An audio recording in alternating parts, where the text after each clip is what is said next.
Well, hello and welcome to the February 5 in 5.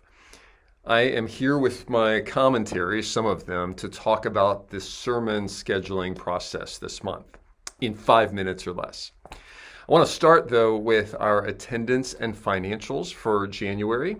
We had our highest January attendance of 623 on January 11th. Our January average attendance was 443. And that is partially because for 2 Sundays we missed gathering. That brings me then to our financials. So our monthly budget, as you may know, is 145,883. Our January income, 89,349. There is a gap between those numbers. I don't know if you noticed that. Our January expense was 137,040. Our year-to-date budget numbers, just over 1 million. Year-to-date income, 967,500. That is 53,000 below our budgeted need.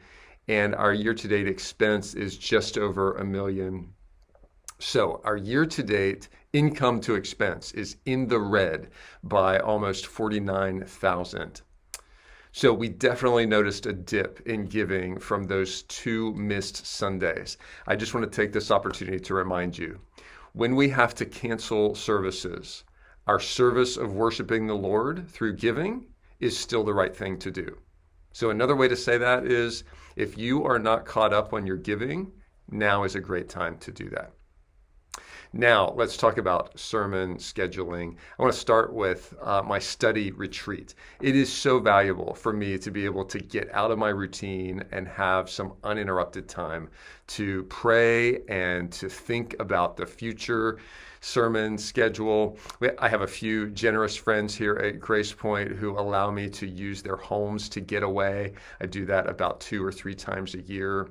And so I give consideration during that time to what I call our teaching diet. So what is that? Well, our teaching diet is that I aim to bring some kind of balance between teaching from the Old Testament and the New Testament, between topical studies like we're in right now on prayer, and then studies through books. So I want to just bring some balance to that. It's kind of like in our food diet, right? We don't want to have too much carbs. Actually, is that possible? I don't know. Anyway, the pattern in recent years has been to study through a book in a year. So last year was Mark, and then 2 years ago, Romans in 2023. Then on the alternate years, we do more topical series and shorter books. And so that said, here is the sermon schedule for 2026. So we're going to put this on the screen. Get ready to freeze frame, because I can't leave this up for too long because I need to stay within my 5 minutes, This schedule is subject to change, although I don't expect it to change very much. Right now, we're in our Boiler Room series. That will be followed by a series called A Primer for the Suffering, which will take us through Easter.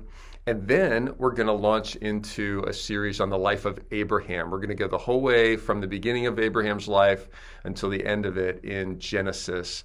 And that'll take us well into the summer. This fall, we'll be doing a whole book study of the letter to the Galatians. And you can see the other topical series that are put in there.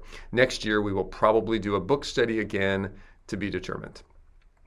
Finally, since we're on this topic, I wanted to just share with you the whole book studies that we have done since 2016 when I came. And there were many before that as well.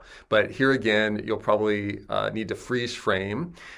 And so if you want to go back and listen to these or watch them, they are available on our website and podcast back to January 2023. And then on YouTube back to March of 2020, which is when we started our live stream during COVID. Some of you remember that. It'll be kind of worth a chuckle if you want to see the quality back then compared to what it has come to today.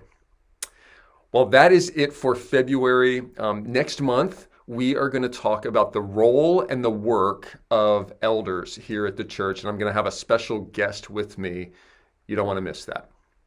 Till then, stay warm, stay dry.